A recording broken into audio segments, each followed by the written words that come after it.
l'occasion d'en parler dans cette émission avec l'Institut national de la propriété industrielle, l'INPI. Créer une invention, c'est bien, la développer et la protéger ensuite, c'est parfois une autre paire de manches, et les cabinets de conseil en la matière sont évidemment les bienvenus. C'est le cas du cabinet Laurent et Chara, qui a été créé en 1920 à Saint-Étienne, mais qui aujourd'hui a son siège à Dardilly, donc dans la banlieue de Lyon. Et j'ai le plaisir aujourd'hui de recevoir Fabien Tholot, qui est ingénieur brevet, qui apporte un conseil justement en propriété industrielle. C'est Coup d'avance, le magazine de l'innovation dans la Loire sur RCF. Merci à Gérard Fay pour la mise en onde. Et merci bien sûr à Roselyne Rousset, au professeur Ruch de leur accueil dans ce pôle des technologies médicales où l'on est content de se retrouver mois après mois. Fabien Tholot, bonjour. Bonjour Anne-Marie, merci beaucoup pour votre accueil. Alors, la propriété industrielle, vous connaissez déjà depuis quelque temps, avant même votre travail dans ce cabinet Laurent et Chara. Vous avez eu l'occasion justement de travailler à l'INPI.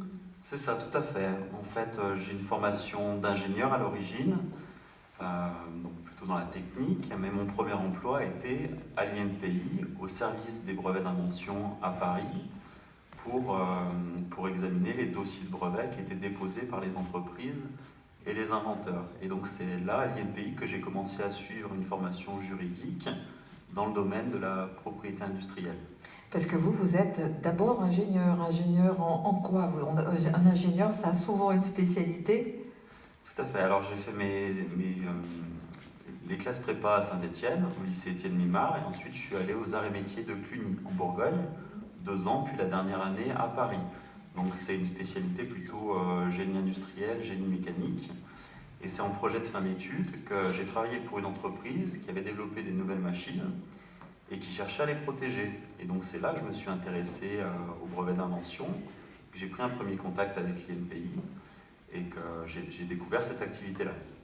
Donc 3 ans de droit en plus, un droit très, très particulier. C'est ça, en fait, quand on démarre dans le domaine, on suit une formation à Strasbourg, au Centre international de la propriété intellectuelle. Et ensuite, plus tard, il faut passer un examen français et un examen européen. Donc c'est une branche du droit qui est vraiment très spécialisée. De manière plus large, en fait, il y a ce qu'on appelle la propriété intellectuelle, avec d'un côté la propriété littéraire et artistique, avec le droit d'auteur et puis le travail des photographes, des écrivains, des plasticiens. Et la branche propriété industrielle, où là on retrouve les brevets d'invention pour protéger les inventions techniques, les marques pour protéger les non commerciaux, et les modèles pour protéger l'esthétique des produits. Et là on peut dire qu'il y a un peu deux versants, parce que quand c'est propriété intellectuelle, c'est aussi pour faire en sorte que non seulement il n'y ait pas de copie, mais que celui qui est à l'origine de tel ou tel objet puisse être rétribué chaque fois qu'il est évoqué, utiliser une photo par exemple. Côté industriel, c'est pas de copie surtout. Voilà, l'idée du brevet, c'est de protéger une innovation, de sécuriser les développements. Tous les moyens financiers qu'on a mis dans une recherche sont récompensés par un monopole temporaire. La durée de vie d'un brevet, c'est 20 ans maximum. En moyenne, c'est généralement moins élevé. Dans le domaine médical, ce qui nous intéresse aujourd'hui, puisqu'on est au PTR, les inventions vont souvent jusqu'à 20 ans, les brevets vont souvent jusqu'à 20 ans, puis c'est des innovations qui sont pas facilement obsolètes. Si on prenait le domaine des télécoms, par exemple, au bout de 2-3 ans, la technologie est obsolète, on abandonne le brevet.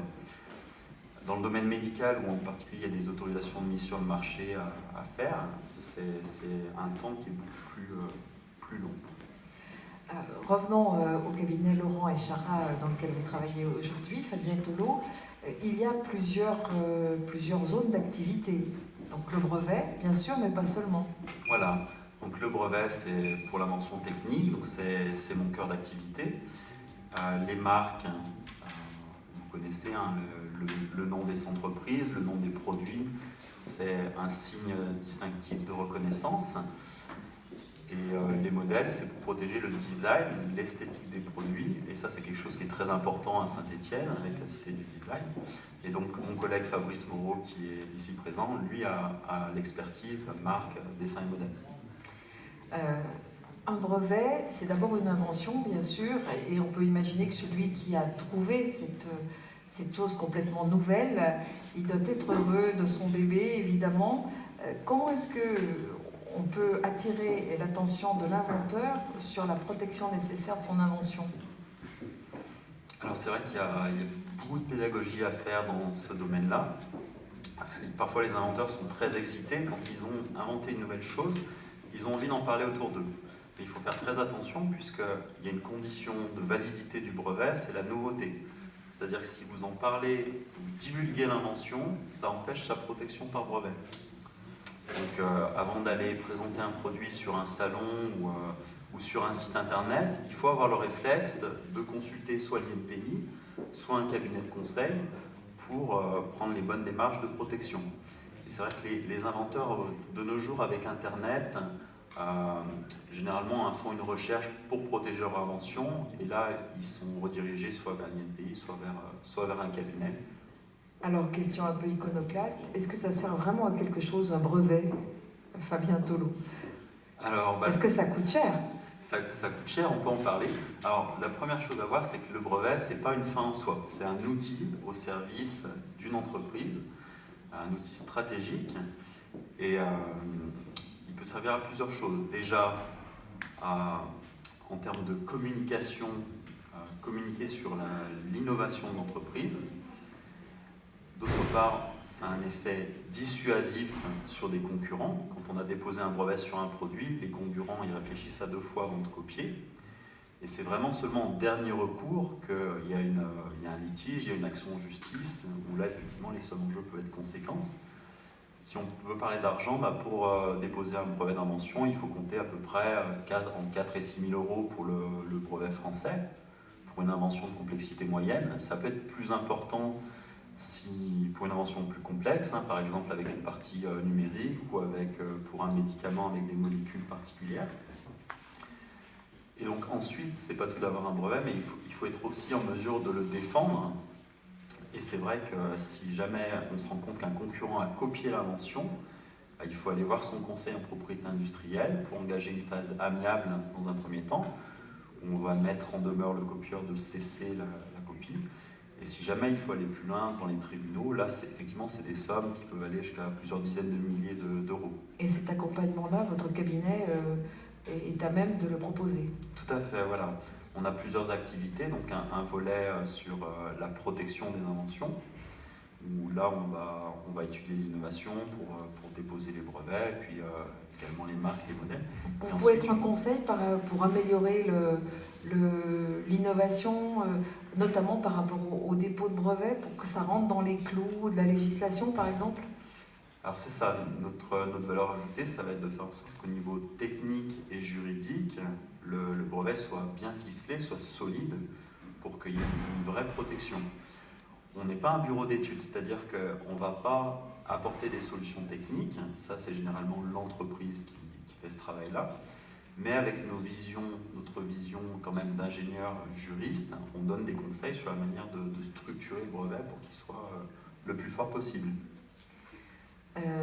Donc protection, aide au recours éventuel. Voilà. Alors, pour la défense des droits. Quand je voulais dire tout à l'heure, est-ce que ça sert vraiment à quelque chose de déposer un brevet? On voit bien que les copies existent, notamment pour des objets de luxe par exemple. Alors ce ne sont pas des innovations en tant que telles, mais ça vaut la peine quand même de s'investir, même si à la limite il y a des copieurs qu'on ne va pas pouvoir rattraper ou contre lesquels qui pourraient avoir une force telle que le contentieux serait trop compliqué. Ça vaut la peine quand même de déposer ce brevet. C'est important d'avoir ce qu'on appelle des titres de propriété industrielle, les brevets, marques, modèles, pour pouvoir justement dissuader les concurrents et dans un deuxième temps se défendre. Si l'entreprise n'a aucun titre, elle est vraiment démunie pour empêcher les copies. Alors que ce soit en France ou n'importe où dans le monde, si par exemple sur un produit de luxe, un sac, On dépose un modèle pour protéger son esthétique. C'est beaucoup plus facile d'aller devant les tribunaux, les autorités administratives, pour empêcher une copie. Donc si vous voulez, il y a des règles du jeu qui existent au niveau national et mondial, et les sociétés qui ne les utilisent pas ont toutes les chances de perdre. Et les sociétés qui les utilisent ne vont pas gagner à tous les coups, mais elles augmentent fortement leurs chances de sécuriser leurs innovations et leur création.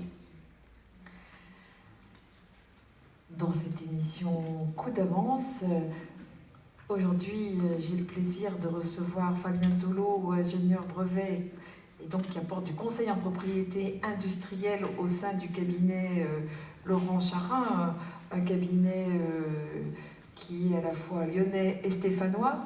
Vous avez d'ailleurs d'autres implantations et vous êtes agrandi en rachetant notamment un cabinet en Alsace.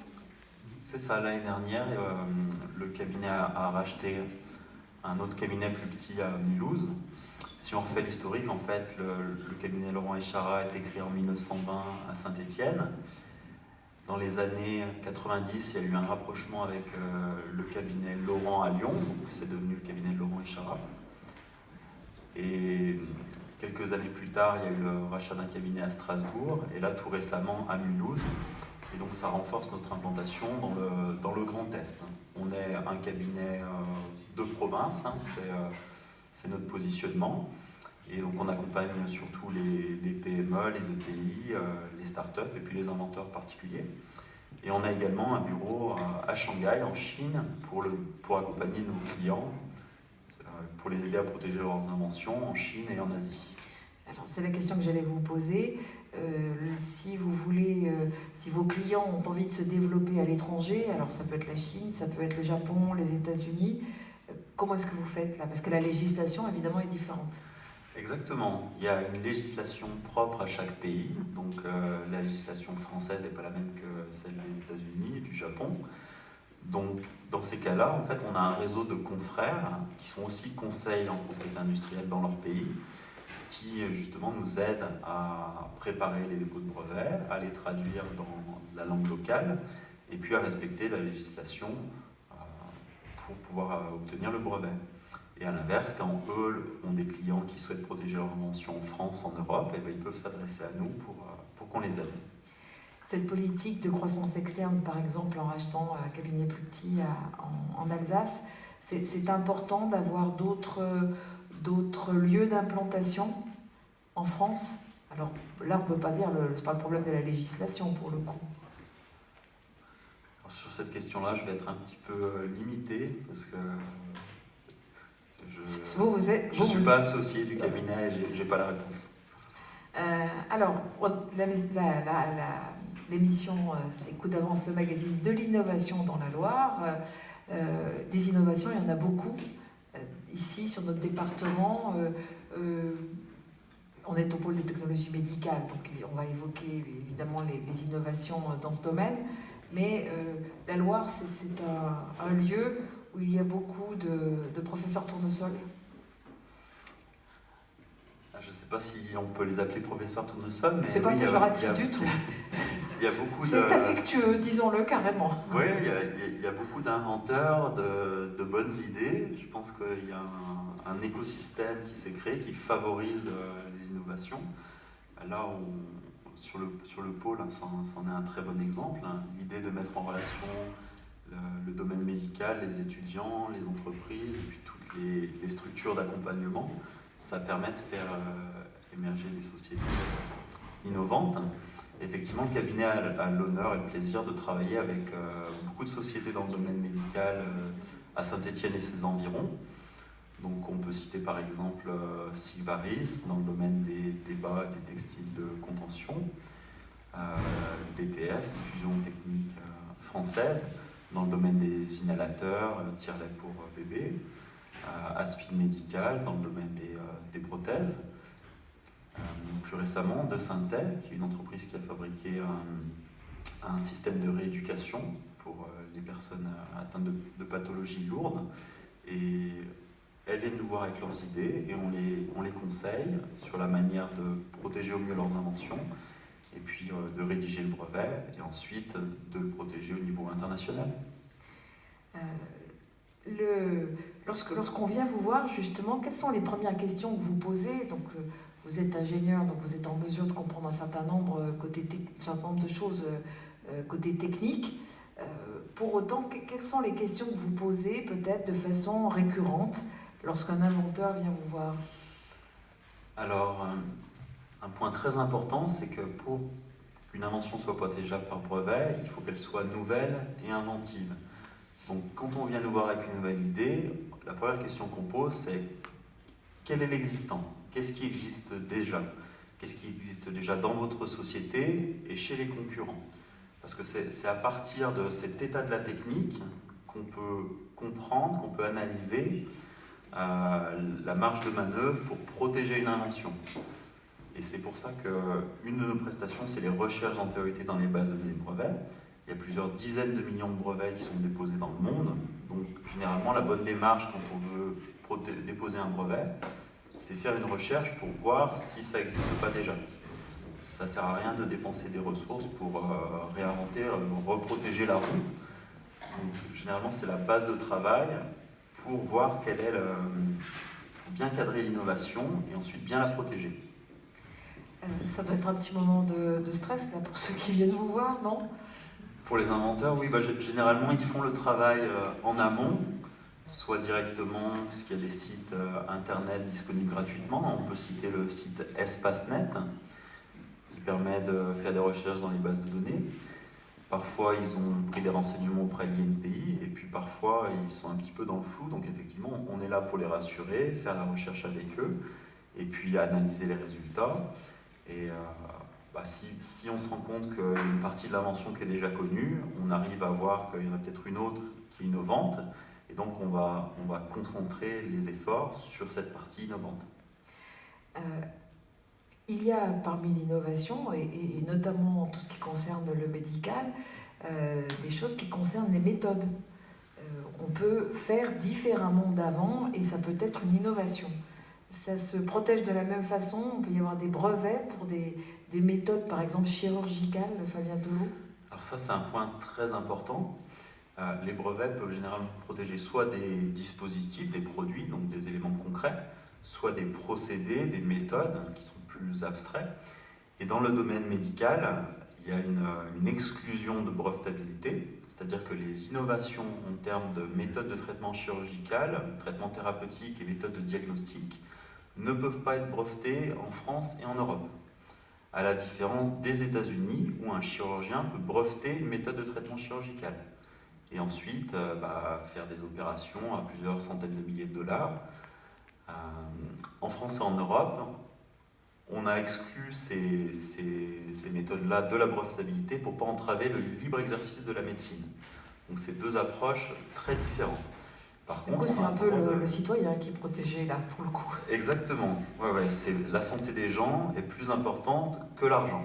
Donc un médecin en France va pouvoir publier et la méthode va avoir son nom. Il va quand même avoir une reconnaissance, mais il ne va pas faire fortune sur la vie des citoyens. Est-ce qu'on peut dire que votre cabinet est un peu spécialisé sur le domaine médical, peut-être à cause de l'écosystème du département de la Loire? Alors, ça fait partie d'un de nos secteurs d'activité clés, oui. On a, dans l'écosystème de la Loire, on a beaucoup d'entreprises dans le domaine mécanique, automobile, textile et médical, effectivement. Vous avez évidemment des partenaires. Vous parliez de l'INPI, l'Institut national de la protection industrielle, propriété industrielle. L'Institut national de la propriété industrielle, merci. C'est un de vos partenaires, bien sûr, il y en a d'autres. Voilà, on peut dire que dans le petit monde de la propriété industrielle, en fait, il y a 4 types d'acteurs. L'INPI, qui est l'administration nationale, l'office de brevets, marques, dessins et modèles, qui est en charge de l'information publique puis de la gestion des titres. Les cabinets de conseil en propriété industrielle, donc, qui sont là pour conseiller les entreprises. Ensuite, bien entendu, hein, les entreprises elles-mêmes qui innovent et qui généralement ont soit le dirigeant, soit le service juridique ou technique qui s'occupe de la propriété industrielle, des brevets.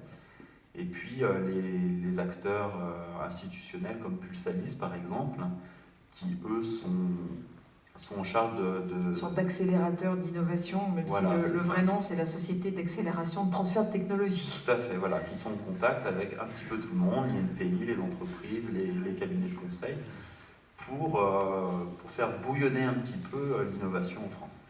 C'est ça qui vous plaît, Fabien Tholot, depuis que vous êtes rentré dans ce milieu de la propriété et de la protection de la propriété industrielle, c'est ce bouillonnement? C'est ça, c'est un côté très plaisant du métier.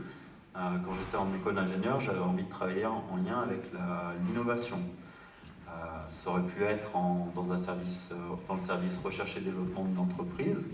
Et puis non, j'ai choisi une autre voie qui est celle du conseil, hein, de l'accompagnement des entreprises, des inventeurs. Et c'est très intéressant de voir justement toutes les nouvelles idées qui émergent et puis d'aider à les protéger, d'aider à les concrétiser et puis de faire en sorte qu'elles trouvent leur public. Est-ce qu'il y en a une, depuis que vous êtes dans le métier, qui vous a un jour bluffé vraiment? Alors j'ai quelques innovations en tête, mais qui sont un petit peu farfelues et dont je ne parlerai pas forcément maintenant, mais dans le domaine médical surtout, c'est des innovations qui touchent à la vie des gens, à leur santé, à leur quotidien, et donc là on se dit oui, il y a une vraie utilité pour les consommateurs, pour les citoyens. Une fierté d'y être associé d'une certaine façon? Oui, c'est toujours valorisant, réjouissant quand une entreprise nous a consultés, qu'on l'a aidé à déposer son premier brevet et qu'un an, 2 ans plus tard, on se rend compte que ça marche extrêmement bien pour elle. On se dit qu'on a vraiment aidé à cette réussite. Fabien Tholot, merci beaucoup. Merci beaucoup Anne-Marie.